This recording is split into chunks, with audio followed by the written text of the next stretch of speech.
Bonjour tout le monde, voilà on se retrouve pour une vidéo qui change un petit peu de ce que je peux faire, mais je me suis dit que ça pouvait vous intéresser. D'ailleurs vous avez été souvent à me demander de faire ce genre de vidéo, donc voilà, je vous fais une petite vidéo avec 10 astuces pour pouvoir mieux vendre, on va dire sur des sites, alors j'ai envie de dire sur Vinted, mais c'est valable également sur Le Bon Coin. C'est vraiment des astuces que je vais vous donner qui sont valables sur tous les sites de revente, voilà, de produits de revente d'occasion ou du neuf. Donc voilà, je vais vous donner des petites astuces pour mieux vendre. Qui dit rentrée dit tri, organisation, enfin en tout cas moi c'est mon cas. Chaque fois j'aime bien à cette période là faire du tri, faire du rangement, et quand on fait du tri, on se retrouve peut-être avec des choses qu'on n'a plus forcément envie, et au lieu de jeter ou quoi que ce soit ou de donner, pourquoi pas revendre, même si c'est à moindre coût. Au moins ça nous fait un petit peu d'argent pour pouvoir acheter d'autres choses qui peuvent nous plaire. Donc vraiment sur plein de choses différentes, ça peut être hyper sympa, et ça permet de faire des économies. Et qu'on soit vendeur ou acheteur, je trouve ça super cool de pouvoir acheter en seconde main, voilà, ou en reconditionné. Ça aide un petit peu la planète, disons-le, et puis ça donne une seconde vie à l'article, donc je trouve ça super chouette. Donc c'est parti, on va commencer déjà par, comme je vous dis, c'est des astuces qui sont valables. Je vais parler principalement de Vinted parce que c'est vraiment là on va dire que je vends le plus. Je vends un petit peu sur Le Bon Coin, et on va dire aussi également sur le Facebook Market. Je crois que c'est le Marketplace, je crois que ça s'appelle comme ça. Voilà, donc je vends également un petit peu sur ce côté là. Mais Marketplace c'est un petit peu différent parce qu'il n'y a pas besoin de... Enfin, c'est vraiment classique où il y a besoin juste d'une annonce ou quoi que ce soit. Donc on va parler plus particulièrement de Vinted, parce que comme vous le savez, Vinted je vends beaucoup.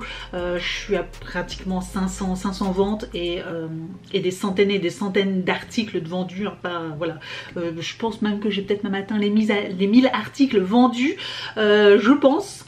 Donc voilà, j'ai un petit peu d'expérience là-dessus, du positif comme du négatif. D'ailleurs vous aviez vu, j'ai fait il n'y a pas si longtemps que ça une vidéo sur mes aventures Vinted. D'ailleurs si une deuxième vidéo de ce genre là vous plaît, n'hésitez pas à me le dire en commentaire, voilà, je me ferai la joie ou pas de vous faire une seconde vidéo là-dessus et essayer de vous expliquer un petit peu comment faire pour éviter des problèmes sur Vinted. Voilà, tout simplement, n'hésitez pas à me dire ça. Si ce genre de vidéo vous plaît, n'hésitez pas à mettre un petit pouce en l'air et aussi à vous abonner à ma chaîne, c'est gratuit, comme ça vous ne raterez aucune de mes prochaines vidéos. N'hésitez pas également à me retrouver sur les réseaux sociaux, Facebook, Instagram, TikTok, tous les liens sont juste en dessous de la vidéo. C'est parti. Donc première astuce, ça va être de créer un profil, voilà, de mettre une jolie photo, pas une photo bizarre, ou alors soit une photo de profil, soit un petit personnage, un petit dessin, mais pas quelque chose de trop chelou. Moi je trouve que c'est important visuellement. Moi je sais que quand j'achète quelque chose, la photo de profil apparaît déjà en premier, donc voilà, si la photo est un petit peu bizarre au niveau de la photo de profil, déjà je trouve que ça rebute un tout petit peu. Donc faites attention à votre pseudo et à votre photo de profil.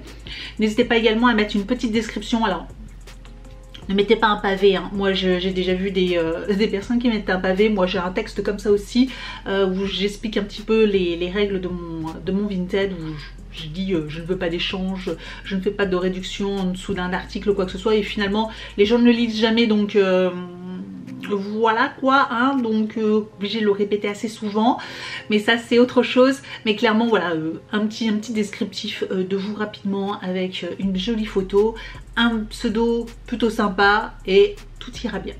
Deuxième astuce, c'est pour les photos des articles que vous allez vendre. Donc n'hésitez pas à faire des photos lumineuses, voilà, évitez quelque chose d'assez sombre ou quoi que ce soit. Donc faites ça en plein jour, ou s'il y a du soleil ou quoi que ce soit, dans une pièce assez lumineuse, avec un fond de préférence uni, voilà, clairement uni, j'allais dire clair dans l'idéal, ou en tout cas quelque chose, un fond uni, c'est bien plus sympa. Au moins on peut mieux voir et ça fait ressortir l'objet ou l'article.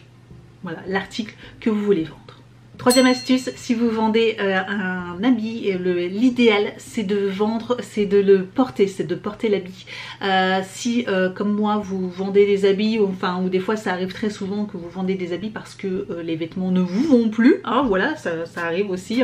Vous perdiez du poids ou vous preniez du poids, et donc du coup vous vendez les habits des tailles qui ne vous conviennent plus. Donc forcément Les porter c'est compliqué, hein. Bien souvent c'est parce que si vous les vendez c'est parce qu'ils ne vous vont plus et pas forcément parce qu'ils ne vous plaisent plus. Donc l'idéal voilà c'est de les vendre, c'est faire une annonce avec des vêtements portés. Ou alors moi j'ai une petite astuce également pour les hauts, c'est que j'ai mis ça sur un mannequin, vous savez les fameux mannequins de couture, voilà, qu'on trouve, alors moi je l'avais acheté pas très cher, j'en avais trouvé un à la Foire Fouille ou Jiffy, vous savez dans ce genre de magasin là. Ils en vendent de temps en temps et moi je l'avais pas acheté très cher et je trouve qu'en plus en déco voilà vous pouvez le garder, moi je l'ai gardé en déco dans une pièce chez moi et vous lui mettez un joli petit collier, un petit chapeau ou quoi que ce soit et je trouve que ça fait un très joli élément de décoration en delà du fait que vous pouvez l'habiller et prendre des photos dessus, au moins comme ça c'est plutôt sympa aussi pour vendre, au moins ça donne aussi une idée de comment se tient le vêtement. Quatrième astuce, c'est vraiment d'être honnête dans la description du produit. Donc avoir une description assez détaillée entre la taille, comment c'est coupé, la longueur, s'il y a le moindre petit accroc, parce que pour vous peut-être que ça paraît neuf ou vous l'avez mis une fois et vous vous le dites eh ben il est neuf, sauf que vous l'avez peut-être lavé et puis du coup il y a peut-être quelques bouloches quelque part ou quoi que ce soit. N'hésitez pas à être vraiment honnête, c'est ça le principal. Je veux dire c'est pas ça qui va ruiner votre vente ou vous évitez de vendre votre produit s'il y a quelques bouloches, mais clairement si vous le dites au moment de la vente il y aura beaucoup moins de problèmes que si vous avez voulu cacher un petit défaut sur l'article. Parlons maintenant, cinquième astuce, parlons du prix. Alors n'espérez pas vendre un article à son prix d'origine. Voilà, si vous l'avez vendu, si vous l'avez acheté une certaine somme et que vous espérez le revendre la même somme voire plus cher, ça va être compliqué. Je vous conseille plutôt de le vendre au minimum 50% moins cher. Ouais, je sais des fois ça peut faire peut-être mal mais c'est comme ça. Moi je vends beaucoup d'articles aussi de beauté ou quoi que ce soit et je peux vous dire que je les vends à peut-être 10-15% du prix et encore il y a encore des gens qui arrivent encore à vouloir négocier, mais je le vends ouais en dessous de 20% du prix, je les vends et c'est vraiment très difficile, les gens veulent encore négocier, donc clairement n'espérez pas vendre un produit le même prix, voire même supérieur, sauf cas exceptionnel, mais si vous avez des grosses quantités de produits, d'articles à vendre, ça marchera peut-être moins bien. Donc je vous conseille au minimum moins 50%. Sixième astuce également, si vous avez beaucoup d'articles comme je vous le disais à vendre, par exemple sur les vêtements enfants ou bébés, voilà, parce que moi je sais que ça a fonctionné beaucoup aussi sur les vêtements bébés, c'est assez recherché et de faire un lot des fois est beaucoup plus sympa et les gens ont tendance à vouloir acheter plus facilement, faire des lots de body ou faire des lots de pyjama, faire des lots d'ensemble de vêtements et diverses.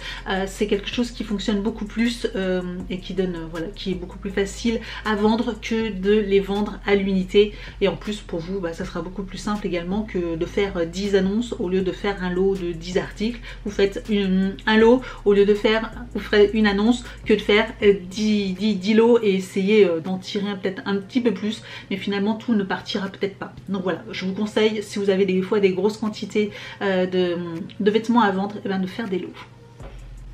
Septième astuce, c'est de mettre l'option automatique, donc j'essaierai de vous faire un petit screen ici, de faire l'option automatique des réductions sur le site. Donc sur le site il vous propose de faire la personne quand elle voit qu'elle peut acheter plusieurs produits, il y a une réduction automatique qui peut se faire. À vous de régler le nombre de pourcentages, 5, 15, 20% en fonction du nombre d'articles, 2, 3, 5 articles achetés, vous avez le droit à moins 50% ou quoi que ce soit. Donc ça peut être aussi un moteur pour les gens qui souhaitent acheter en lot et propose du coup ils se disent tiens si j'achète plusieurs articles je peux avoir une belle réduction, donc ça peut aider à vendre plusieurs articles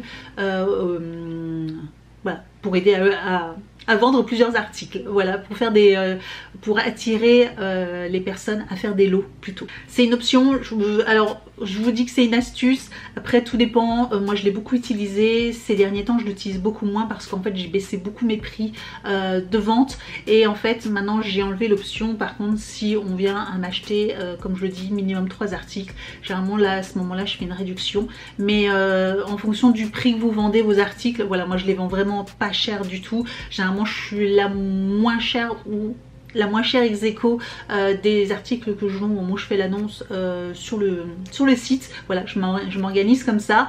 Je regarde s'il y a des articles qui sont similaires qui sont vendus sur les sites, et dans ces cas là j'essaye de m'aligner au plus bas. Et je considère que comme je suis déjà au plus bas, j'ai pas forcément besoin de faire de grosses réductions. Donc en fait j'attends que la personne achète. Si elle m'achète plusieurs articles, effectivement là je fais une réduction. 8e astuce, c'est peut-être simple, mais c'est peut-être bizarre, vous allez me dire, mais c'est d'être sympa et réactif. Le principal, c'est vraiment d'être poli, de dire toujours bonjour. Moi, j'ai souvent des gens qui, des fois, me demandent une réduction et qui me disent même pas bonjour ou quoi que ce soit. Donc moi, je réponds toujours bonjour, désolé, non, c'est pas possible, ou bonjour, oui, pourquoi pas, merci, au revoir, bonne réception. Enfin, j'essaye toujours d'être joviale, d'être assez réactif aussi. Voilà, si vous avez, passons sur le téléphone, vous avez des notifications que vous recevez. Enfin en tout cas vous pouvez enclencher les notifications, moi je trouve ça toujours important. Au moins ça permet d'être alerté dès que quelqu'un est intéressé par un article, et s'il a des questions, eh bien de ne pas hésiter à y répondre. Peut-être que du coup la personne sera plus amenée à acheter votre article si vous lui répondez assez rapidement. 9e astuce qui est vraiment très importante aussi, c'est un envoi soigné. Voilà, moi je pense que d'ailleurs dans les 3/4 de mes commentaires c'est le cas. Voilà, j'essaye de faire quelque chose d'assez soigné dans du papier de soie ou dans des petites boîtes, toujours un petit cadeau à l'intérieur. Vous n'êtes pas obligé, hein. Moi j'y mets pas grand chose, soit des petits bonbons, soit du thé, un petit sachet de thé, un petit truc avec une petite carte de remerciement ou quoi que ce soit. J'essaye de rendre le paquet assez joli, ou des fois un petit peu de parfum ou quoi que ce soit sur les vêtements. J'aime bien mettre un petit coup de un petit peu de parfum dessus pour que quand la personne ouvre le paquet elle n'ait pas une odeur se disant ouh ça sent pas bon ou quoi que ce soit. Au moins là ça sent le parfum, à moins qu'elle aime pas ce parfum là, mais j'essaye de même mettre un parfum, vous savez, un peu de senteur de frais ou de lessive, voilà, pour que ça puisse sentir assez bon. Donc voilà, j'essaye de faire vraiment des petits paquets soignés, et ça c'est hyper important. Je pense aussi le fait que j'ai aussi beaucoup de personnes qui m'achètent régulièrement sur mon dressing. Donc je les remercie, d'ailleurs si elles passent par là je les remercie énormément. Ça fait toujours très plaisir, surtout quand vous faites une bonne vente et que les personnes là reviennent. C'est que je me dis que mes prix doivent être corrects, et deux que ils doivent apprécier le fait de recevoir mes colis, parce que je vois pas ça dans un sac poubelle, je fais un nœud et je balance clairement. Voilà, je pense qu'à chaque fois ces personnes là n'ont pas été déçues, donc je pense que l'envoi est tout aussi important que tout le reste. Et dernier petite astuce, alors si c'est possible, n'hésitez pas à faire de la pub de votre dressing sur les réseaux sociaux. On est beaucoup d'avoir un Vinted, mais d'avoir aussi une page Facebook, ou d'avoir un Instagram, ou d'avoir quelque chose comme ça. On est quand même très rare à regarder YouTube ou d'avoir un compte Vinted, et pas d'avoir un minimum un réseau social quelque part, que ce soit n'importe lequel. Donc je vous invite à faire de la pub, même si vous avez que des amis ou que de la famille. Et bien moi il m'arrive sur mon Facebook perso de faire de temps en temps de la pub sur de mon dressing, voilà, pour rappeler peut-être, et pour demander des fois à ma famille s'ils peuvent pas partager autour d'eux. Voilà, tout simplement un petit coup de main, ça peut être toujours sympa, parce que dans la famille ils ont aussi des amis et quoi que ce soit, et donc ça permet d'avoir plus de visibilité, et pourquoi pas donc peut-être de déclencher une vente. Voilà. Donc voilà pour ces 10 astuces, j'espère qu'elles vous auront aidé. Moi je vous avoue que c'est vraiment des astuces que je mets en pratique, et comme je vous dis, voilà, j'ai pas loin de 500 ventes sur mon compte Vinted. J'en ai d'autres déjà sur Le Bon Coin ou sur le Facebook Market. Donc clairement c'est que je pense que voilà, mes astuces fonctionnent en tout cas voilà, j'en suis plutôt contente. Si vous aussi vous avez d'autres astuces, n'hésitez pas à les partager en commentaire, et j'essaierai de les taguer. Ça peut être toujours sympa voilà, pour s'entraider ou quoi que ce soit, donc n'hésitez pas à mettre tout ça en commentaire si vous avez des remarques, donc n'hésitez pas.